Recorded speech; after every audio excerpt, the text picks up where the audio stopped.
Welcome to this episode of Eureka. We have with us a very interesting personality today, Professor Santosh Kapuria, currently the Director of SERC, Structural Engineering Research Center at Chennai. Professor Santosh Kapuria is the Director of CSIR, Structural Engineering Research Center at Chennai. He is also the Coordinating Director of CSIR Madras Complex. With more than 25 years of work experience in structural engineering, Professor Kapuria specializes in solid mechanics.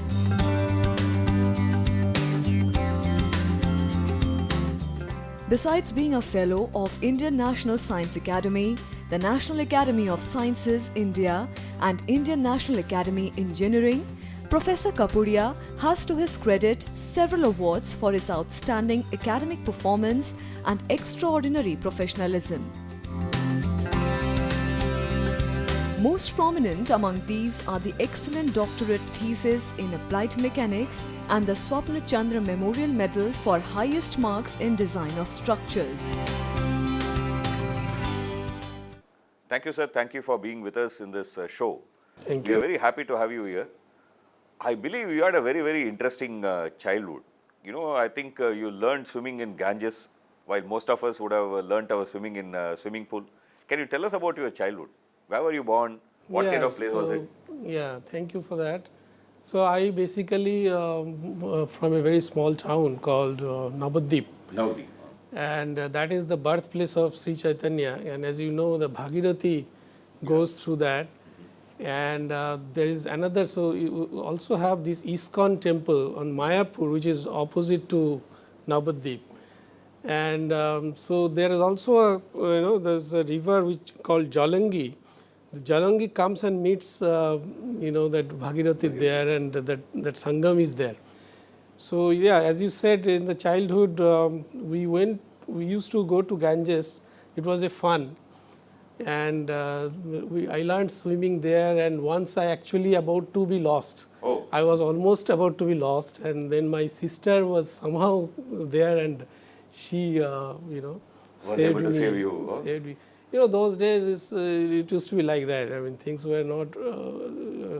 Not a very hurried life. Yeah. So the childhood was actually childhood. yes, that's right. So yeah. That's nice. Can you say something about your growing up? What kind of school you went? The school that I went to was actually, my father was the secretary of that school. It was a government school, so normal government school where you have lots of people from all walks of life, from rickshaw puller to doctor to engineer would go there. And so this was the primary school. And from the primary school, I went to the high school. High school was really one of the best in the locality, in the complete district, I would say. We had one of our alumni became chief secretary of government of West Bengal, and there are many doctors, engineers came out of the school. And there were toppers, the board toppers from there. I became actually 11th in the higher secondary. In those days it was 11th, not 11th, yes. No, it was 12th. 12th, okay. So I got the 11th rank 11th, okay. in the state from that school, Okay. which was a big thing at that time. 11th rank 11th in the rank whole state. in the whole state. That's very from a very small town was a big thing, and so the schooling Your mother, was really I good. think I was told, was one major pillar of your success. Well, the thing is that my father was an extremely good person in the sense that if the kind of righteousness, the uprightness, the impeccable honesty. He was a businessman. So he did a small business. We had a small business. But these, virtues of life, the right values that I got, actually I learned it from my father. the progressive thinking that he had, even though he was not educated, he had to stop his formal education because of family responsibilities at a very early age. I was really amazed when I look back. I feel amazed that what kind of progressive mindset he had at that time. And he used to allow free thinking.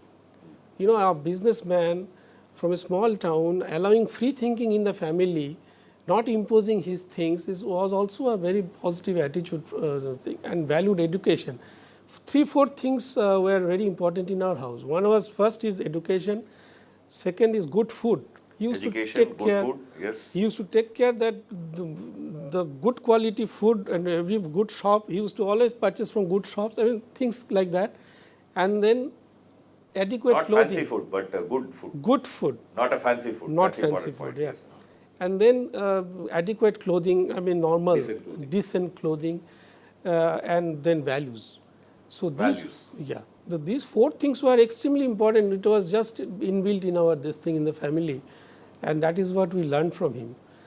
Unfortunately, when I was in class 8, in fact ending class 8, I lost my father. It was due to, so this was due to kind of brain hemorrhage. When a family like that loses the main breadwinner, the family goes through a really tough time. I'm sure your mother should have been really a very strong person to have sustained that family and brought you people to this level. Absolutely, that is where my mother's role comes in. The kind of grit she showed to ensure that all her children, we are 4. Four people, okay. So we were 2 brothers, 2 sisters, right? My elder sister, both the sisters were elder to me, and then myself, and then my younger brother. And this family of 4, and then including my mother, 5, the grit she showed to ensure that all of us get education was remarkable. I mean, we had nothing.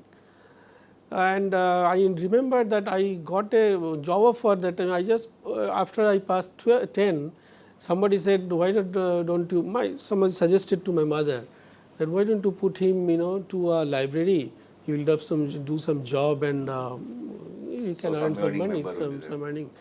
She said, no.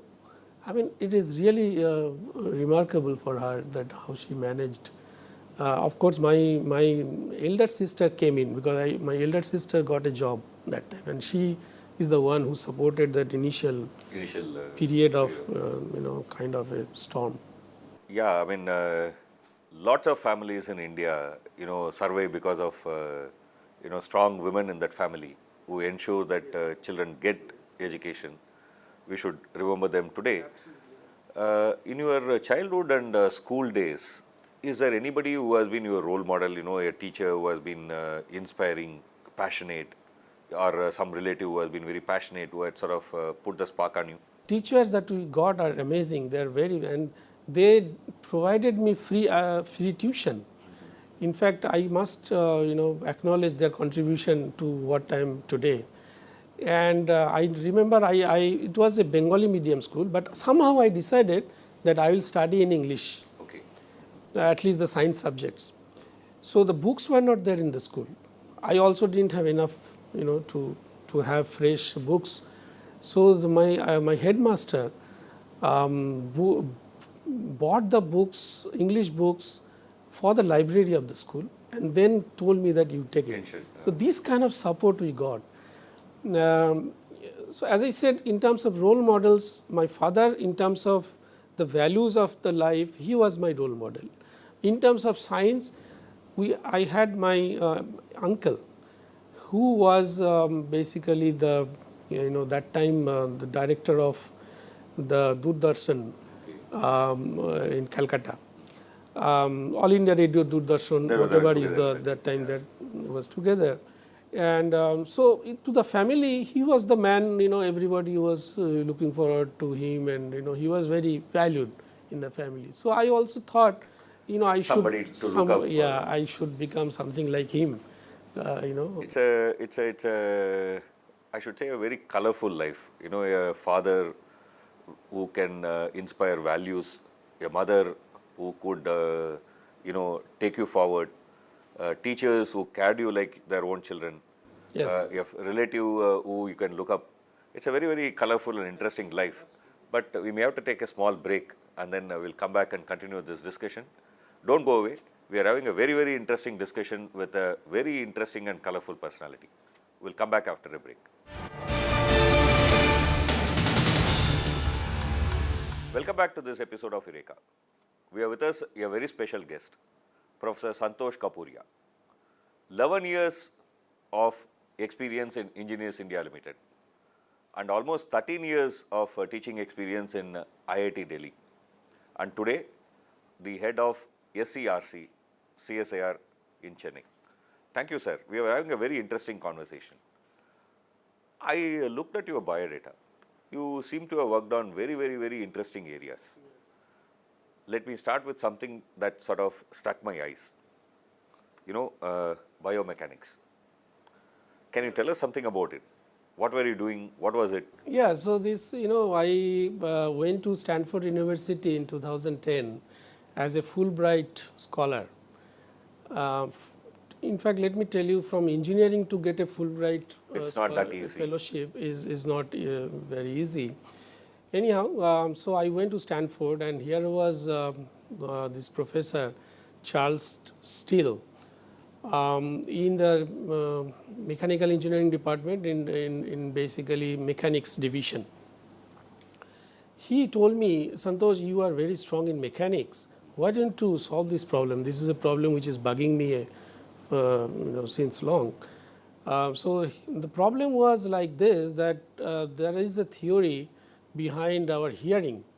How we hear sound. How different animals, including human beings, they hear different frequencies and identify different frequencies. And it turns out that it is because of the particular structure that our cochlea has. And so there was a scientist called von Vekesi who had given this model, first model, because of which he got Nobel Prize. Okay. That how does the cochlea actually deciphers this frequency. How the particular structure in the cochlea ensures that certain frequencies can be extracted and heard actually. Yeah. So that model was doing fine for whatever animals people experimented with and things like that. But here was one animal called gerbil, and there people experimented gerbil, which is a kind of rodent basically. And people experimented with the cochlea and then found that what they get from the experiment do not match with what the animal actually can hear and do not match with what the model proposes. So all the three things are different. So what the theory says, what your experiment shows, and what actually the animal exhibits when you are doing with a live animal experiment. All three are different. Okay. All three are different. So here confusion. There's a confusion, right? And moreover, there are two experiment groups. One was Northwest University, another was another lab in the US. The results between the two experiment groups also differed by a lot. So therefore, there's royal confusion. There's a royal confusion. Good. And they throw you into it. And then Professor Charles Steele told me that you are, why don't you look at this problem? So I looked at the problem for 15 days, and then I told him, you see, there is a basic problem. The experimental curves show that so they did some testing on the cochlea, and they put some load and find out what is the deflection, right? Now, so what they are showing is that if the load increases, the deflection increases, and the deflection keeps on increasing. Whereas, or the stiffness actually increases. Okay. Whereas the shape of the gerbil cochlea is kind of an arch. And as you know, the mechanics, those who are interested in mechanics, they will understand that when you put an arch and put a load here, as you put load, it softens. So therefore, the stiffness should reduce. I said, this I cannot understand, Professor, still I am really not able to understand this. So, he just did not say anything. He kept quiet. He said, let us go to a restaurant. Santosh will have good soup. That shop has very good, restaurant has a very good soup and all that. We had soup. We never talked about this problem at all. That's all. Right? And so again another 15 days went by, and after few days then I told him, I think I have some clue. Okay, he also didn't say again, he didn't, he kept quiet. Okay, so another couple, another week or so, then when I was found about that, I said, I want to share with you now. Then he said, give a presentation. Okay. Okay, so there used to be a weekly meeting in that group. So I was asked to give a presentation. When I presented, he actually was like, he was this dumbfounded. is it. This is it. So he was so excited, and this was probably one of the Eureka moments that Professor Charles Steele, the topmost person. It's not just a simple Eureka moment. You were able to sort of revisit a discovery made by a Nobel scientist. Yes. And then find a revision for it. That's certainly a great Eureka moment. That's a great certainly Eureka moment. Absolutely. Another area that I found very interesting, which I think is also a key area, perhaps the India would be facing in the next few decades, is burying pipelines. I think you also worked on that issue of when you bury pipelines, the issues connected with it. Can you explain to our audience what are the challenges? What's it? I mean, basically you have to dig, put a pipe, that's all. Yeah, so that's not the common, this thing. There's a very interesting story here. So I was in Engineers India Limited, and so there was this one particular line which was about 36-inch diameter. It's a huge pipeline, was to be laid, gas pipeline, by GAIL, Gas Authority of India Limited. So the common sense, the common pipeline engineer would take a pipeline as a pipeline and think that there is a gas. So there will be some pressure, and you just design for the pressure. So basically, you design the shell to withstand the pressure of the gas that will be moving. Right, that's right. So now that, and in fact, and so now what is happening is, because of the safety requirements, these pipelines are buried. And there is a earth cover about 1 to 1.5 meter. 1 to 1.5 meters. 5 meter above this thing. And so you have to design for it. And so what the engineers did is that they also thought that I can take that as a uniform kind of pressure, and design it. And I take the maximum pressure, I design it for that. So earth also is giving a pressure, I design it for it. Okay, so and this came to me for a review. I rejected it. I said this is under design. Then there is something flaw in it. There's something a flaw, bad. And it created, because I understand the contract was awarded or something. The pipelines were bought. Once you buy the pipelines, it is difficult to change the thickness. You have to all those things. There's a huge thing. I was called to the head office of this thing, GAIL, and I was a young engineer, but my boss, Dr. S. Gupta, I must take his name, he's another role model to me. He just said that you are the person who can defend it, you go. I said, fine, do one thing, you take an egg, okay, and try to break the egg by putting pressure like this, okay. And I will take another egg, I'll take a very fine pin, and little pressure I'll put, it will break. So now you tell me that you will tell me that I have given lot of load, lot of pressure, but still I could see it didn't break, whereas a little load can break it. So shells are very bad in bending, because the earth pressure is not uniform actually. You are assuming it uniform, but when it becomes non-uniform, the behavior is very different. So then they realized, and they said, okay. So they didn't go further. So that was another interesting thing. We may have to take a small break here. We are having a very interesting conversation. He narrated to us two very interesting Eureka moments from his own life. Very captivating, very enthralling. But we have to take a small break. Don't go away. Come back after this break.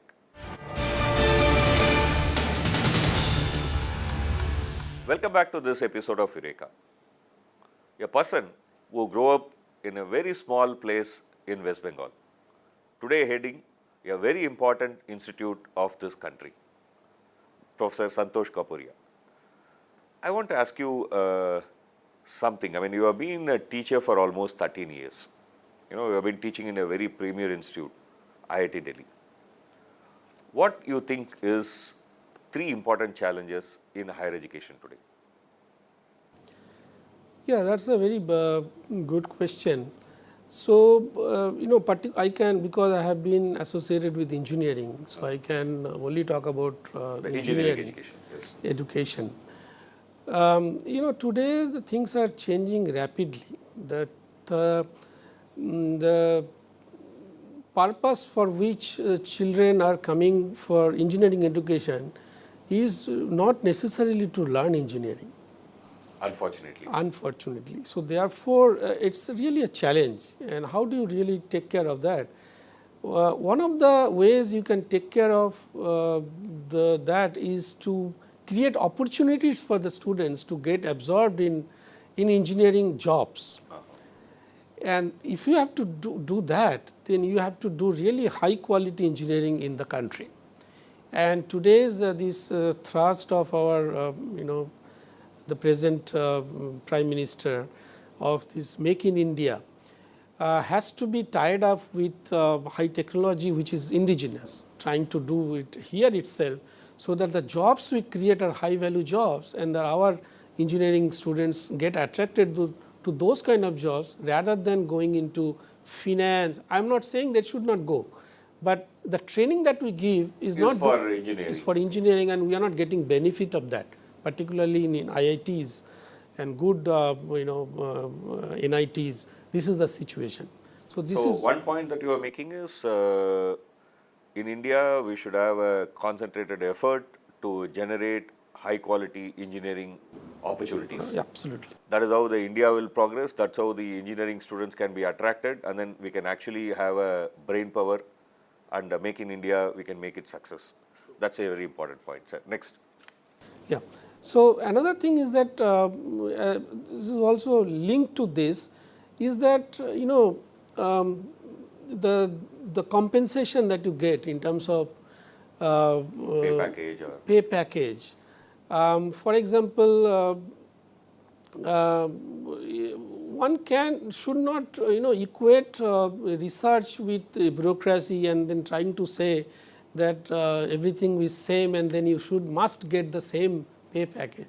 So, this kind of flexibility should come into the system, even though we understand that there are government institutions, but then the proper incentives to do well in research. And thirdly, anything else you want to add about education that you think is very important for us to keep in mind? Another thing is that I think the autonomy of the engineering institutes have to be, there are sacrosanct. These must be taken as completely sacrosanct aspects, that let the educators handle themselves. You have been interacting with young people for quite a long time. I mean, as teacher, as researcher, you should have had a lot of. What would be your message to the young India? My message to young India is that the country needs you. Why I am saying so is that when I look at my children, their school, the present generation, it definitely shows there is a tendency to go abroad and settle there, and and there are reasons for that, and we must not. There are valid reasons. But at this point of time, I would say there are opportunities emerging. Country needs you. From taking over this institute, the Structural Engineering Research Center, which is part of the CSIR, what do you think are important challenges for the structural engineering? What are the important things that you are focusing here today? That's a very good question, and it has been, at the right time it has come. So, just look at the recent failure, the collapse of the flyover in Calcutta. So, here was a flyover which was being constructed, and during construction stage the flyover fell, and we lost 35 lives, precious lives, and somehow we have to give values to those lives. I mean, where are we going wrong? I have been telling it at all the forums that it is high time that we need to install health monitoring, structural assessment, health assessment and monitoring abilities in all critical infrastructure.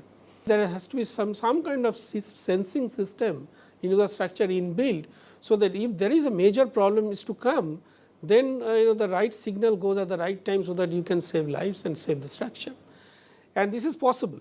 And today, and you say it's possible. It is not, possible. Yeah, okay. And ACRC, I have done work personally, and ACRC has also had the technology. But what we need is the policy interventions.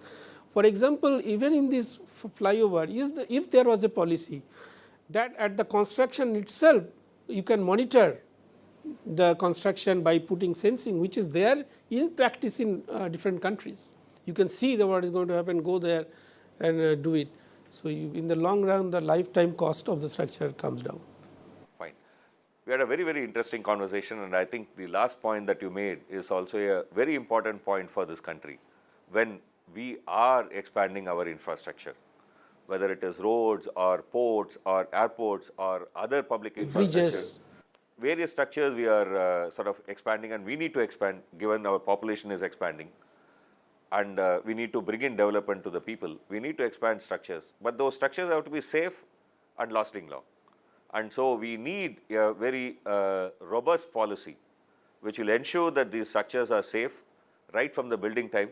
And our guest today is a key person who can help us in achieving that. Thank you, sir. Thank you for this excellent opportunity to have a conversation with you. We had a very, very excellent and interesting conversation. Thank you, sir. Thank you. Thank you.